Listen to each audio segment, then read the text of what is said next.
Jumpa lagi dengan Ogut di Jauh Dekat Film. Melanjutkan langsung dengan 2 episode terakhir Band of Brothers sesuai request teman-teman. Dan kita mulai di tanggal 11 April 1945 di kota Thalem, Jerman. Senandung string quartet nomor 14 Opus 131 punya Beethoven berkumandang melo menemani galau para penduduk kota yang mengais kepunyaan mereka dalam puing-puing bangunan. Dan kita pun dibawa flashback dengan Louis Nixon sebagai karakter utama di episode ini saat Kompi E baru saja tiba di kota Munich, Jerman. Kapten Louis Nixon ini merupakan teman terbaik dari Dick Winters dan perwira yang ramah dan santai, penuh semangat dan mudah akrab dengan siapa saja.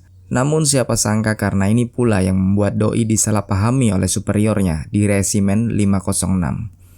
Di jalanan terlihat Louis Nixon beredar dengan wajah yang kusut, menaiki jeep dan masuk ke sebuah rumah singgah, di mana Doi langsung mencari whisky Fat 69 favoritnya. Di mana Dick Winters tiba-tiba muncul dan menanyakan bagaimana penerjunan yang barusan dilakukan oleh Louis.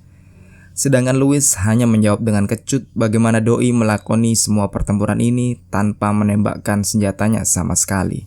Ditambah juga operasi militernya yang barusan dilakukan bersama divisi ke-17 Gatot alias gagal total dengan hanya beberapa yang selamat termasuk Louis Nixon sendiri. Sedangkan banyak prajurit lain termasuk komandan mereka mati sebelum sempat terjun mendarat. Ini semakin membuat pikiran Louis carut marut karena Doi lah yang diharuskan untuk menulis kabar kematian kepada seluruh keluarga prajurit yang tewas tersebut. Dick Winters di lain pihak menasihati karibnya ini untuk mengatur konsumsi whiskinya dan memberitahunya jika Louis telah didemosi. Meskipun tampaknya Louis Nixon gak begitu peduli dengan pangkatnya. Sementara Spears menyempatkan diri untuk mengambil jarahan perangnya di sebuah kamar dan membawanya di sisi kota lain yang penuh kesibukan tentara sekutu. Mengirimkan satu set cangkir perak made in Jerman untuk keluarga Amerika di rumah. Kita pun akhirnya diajak mengikuti Frank Perconte yang menjaga sebuah outpost senapan mesin bersama serdadu baru bernama Patrick O'Keefe yang seperti tentara baru pada umumnya terlalu mendambakan adanya aksi pertempuran. Ini sangat membuat iritasi Perconte yang nyata-nyata sudah capek bertempur meski akhirnya Perconte berlunak hati kepada prajurit juniornya ini. Understand that this is the best part of fucking war I've seen? Ship out. A few weeks ago. Yeah. Malam harinya, Louis menyampaikan kabar duka bahwa Presiden Amerika Franklin D. Roosevelt sudah mati, hingga para perwira pun menghabiskan malam mereka dengan bermain kartu dan minum-minum. Besoknya, Louis Nixon memerintahkan Vest untuk mendapatkan whisky kesukaannya ketika Janovek tiba-tiba muncul dan mengungkapkan kabar gembira jika sebanyak 300.000 Nazi Jerman sudah menyerah. Namun Louis Nixon lebih tertarik untuk memikirkan rumah tangganya sendiri karena Doi juga baru saja menerima surat gugatan cerai dari istrinya di rumah. Maka dengan kabar luar biasa ini Kompi E menarik diri berkonvoi raya menuju pegunungan Alpine, di mana Spears menginfokan jika di pegunungan tersebut masih ada pasukan SS yang bersiap bertahan dengan menerapkan taktik gerilya. Maka lihatlah kegembiraan wajah Kompi E saat konvoi mereka melintasi indahnya alam pegunungan Alpine. Dengan cuaca yang cerah, kenihilan gundah gulana, terapit tanah-tanah purba yang tak kena perang.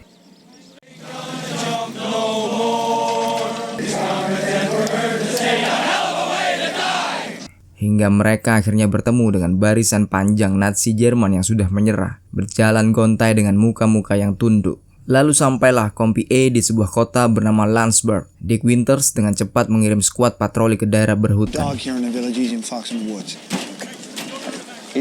Perconte, Bull, George Lush, O'Keefe, dan lain-lainnya menyisir pedalaman pinus dan pohonan fir.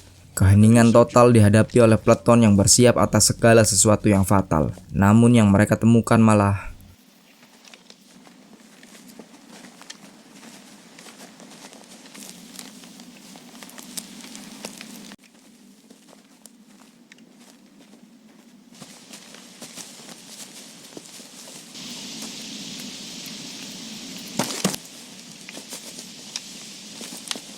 Frank Perconte dengan cepat backtracking menuju batalion, melapor pada Dick Winters yang dengan cepat pula menuju ke tempat peleton patroli ini. Kondisi brutal inilah yang mereka temukan, dan tampak Lipgard paling bersedia dari semua kompi E.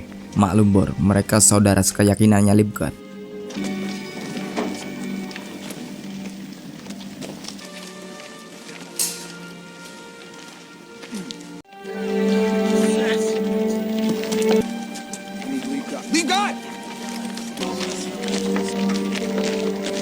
Ärzte, Musiker, Beamte, Bauern, Doctors, musicians. Schreiber. Zuvor verbrannten sie noch einige der Baracken. They burned some of the huts first. Mitten verlassen. You said the guards left this morning, sir. Brannten sie aber. Setelah ini flashback kita pun selesai. Kita kembali ke atas atap bersama para serdadu kompi E yang sedang menikmati rilisan klasik dari Beethoven, dengan Louis Nixon menyampaikan jika Hitler sudah koit di Berlin. Namun perang belum usai, hanya situasi yang sedikit lebih tenang.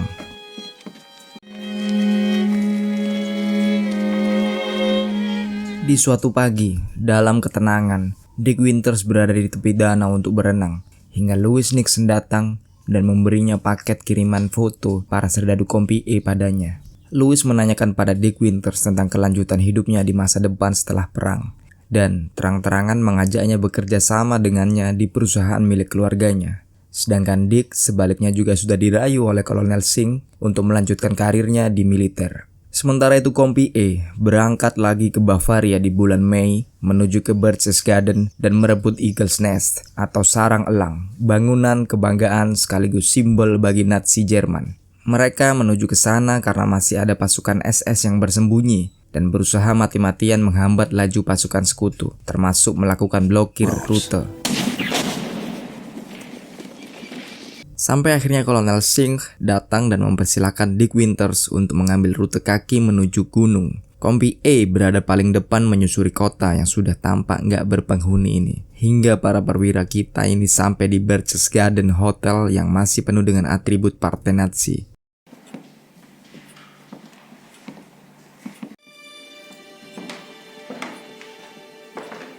Dick Winters dengan segera mengirim Spears dan kompi E naik ke gunung, memasuki Eagle Nest yang kini hanya dihuni oleh mayat-mayat perwira tinggi Nazi.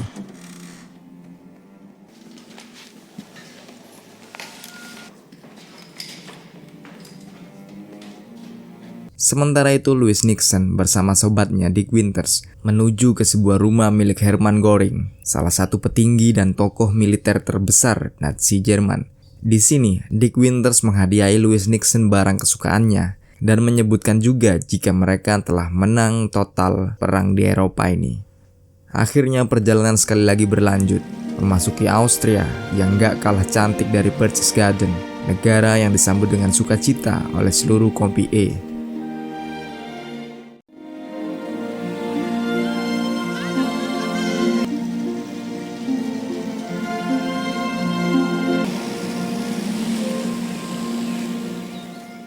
Di sini Dick Winters membicarakan jadwal selanjutnya untuk kompi E, mempertimbangkan mempersiapkan pasukan karena perang di Pasifik melawan Jepang masih terus berlangsung dengan tegang, dan menginginkan jika para serdadunya mulai berlatih lagi untuk siap bertempur setiap saat. Sebaliknya, sebagian dari tentara-tentara kompi E ini sudah memiliki poin yang cukup untuk lepas tugas dan pulang ke rumah.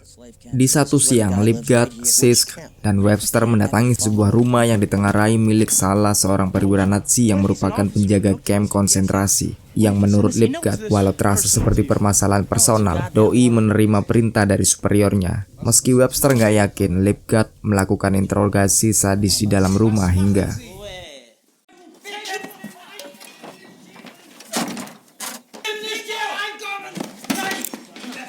It probably is.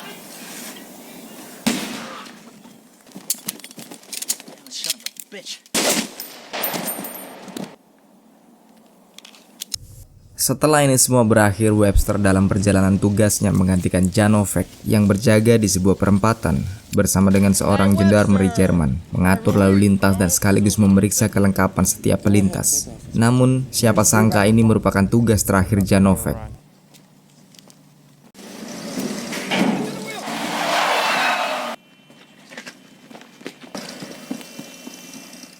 Diperlihatkan pula bagaimana Dick Winters dan untuk selanjutnya mengajukan pindah divisi agar bisa secepatnya berangkat ke Pasifik, meski sayangnya hal ini ditolak oleh superiornya. Dan di lapangan, para serdadu Kompi A berkumpul. Kapten Spears memberikan briefing bagaimana mereka akan dikirimkan ke Pasifik serta mengenai poin dan mengadakan lotre yang ternyata dimenangkan oleh Shifty Power. Dengan ini pula Shifty berhak mendapatkan tiketnya pulang ke rumah.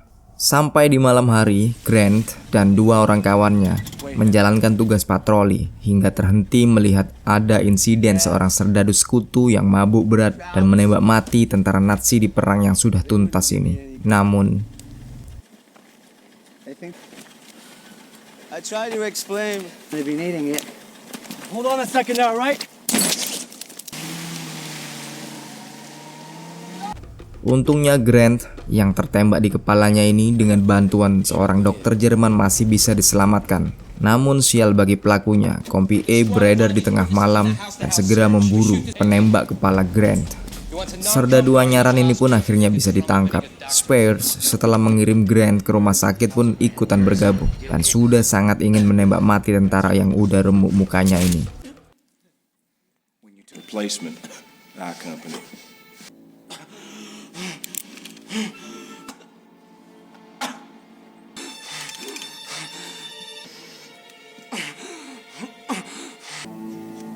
Have the MPs take care of this piece of shit. Keesokan paginya, seorang jenderal tua menyerahkan dirinya pada sekutu. Dick Winters mengutus Letnan Carwood Lipton untuk menerima penyerahan dirinya, sembari mendengarkan pidato panjang yang membuat haru para Nazi, di mana Lipgard menginterpretasikannya untuk Dick Winters. Nggak disangka, Kapten Sobel yang masih kapten ini muncul dan beredar, berpapasan dengan Dick Winters, yang memaksanya hormat dengan quotes-nya yang terkenal. We salute the rank, not the man. Dan di penghujung film kita bisa melihat kebersamaan Kompi A di sebuah lapangan hijau berlatar pegunungan Alpine yang super indah di D-Day plus 434 hari dengan Buck Compton yang datang mengunjungi mereka setelah sembuh dari depresinya. Dick Winters mengabarkan satu kegembiraan bagi para pasukan bahwa kekaisaran sudah menyepakati penyerahan diri tanpa syarat pada Presiden Truman, dan dengan ini Perang Dunia benar-benar berakhir. Dikisahkan, Buck Compton setelah perang sempat menjadi detektif di kepolisian Los Angeles hingga menjadi jaksa wilayah yang mengurus kasus matinya Robert F. Kennedy, saudara dari John F. Kennedy. George Lush menjadi tukang di kota Providence, negara bagian Rhode Island, di mana doi mati pada tahun 1998, dimakamkan dengan 1.600 pelayat yang datang untuk menghormatinya. Frank Perconte menjadi pak pos pengantar surat, dan Joe Lipgard melanjutkan pekerjaan sebelumnya, yaitu supir taksi. Webster akhirnya menjadi seorang penulis di Wall Street Journal dan sempat menjadi penulis ekologi kelautan hingga pada tahun 1961 dikisahkan doi berlayar ke samudra luas dan gak pernah kembali lagi. Ronald Spears rupanya bertahan dan melanjutkan karirnya di militer. Spears bahkan mengikuti perang di Korea dan berpangkat letnan kolonel hingga doi pensiun. Dan pada tahun 1958, Spears menjadi petinggi penjara Spandau di Berlin Barat, Jerman. Doc Rowe menjadi kontraktor dan meninggal pada tahun 1998. Nah, 11-12 dengan Doc Rowe, Johnny Martin berhasil pula menjadi seorang kontraktor setelah menjadi pegawai perusahaan kereta api. Bull Randleman menjadi pengusaha ekskavasi di Arkansas. Carwood Lipton menjadi eksekutif di perusahaan pembuatan kaca yang cabangnya tersebar hingga di seluruh dunia dan kini tinggal di North Carolina, Amerika Serikat. Sementara Harry Wells sesuai cita-citanya menikahi Kitty Grogan dan menjadi administrator di sekolah Wilkes-Barre, Pennsylvania. Sedangkan Louis Nixon memiliki hidup yang terus-terusan warna-warni dengan beberapa kali perceraian rumah tangga hingga pada tahun 1956 Louis Nixon menikahi wanita bernama Grace dan hidup dengan bahagia hingga kematiannya di tahun 1995. Sedangkan Dick Winters pada akhirnya menjadi rekan kerja di perusahaan keluarga milik Louis Nixon, dan pada tahun 1950 Dick Winters dipanggil oleh negaranya untuk memberi pelatihan kepada divisi Rangers. Dan pada masa pensiunnya, doi menghabiskan masa tuanya di Pennsylvania. Dan dengan ini pula tuntas juga petualangan Kompi A sekaligus menutup serial Band of Brothers. Nah Bor, sekian dulu juga perjumpaan kita kali ini. Semoga kalian terus standby di Jauh Dekat Film. Wassalamualaikum Yuk, bye.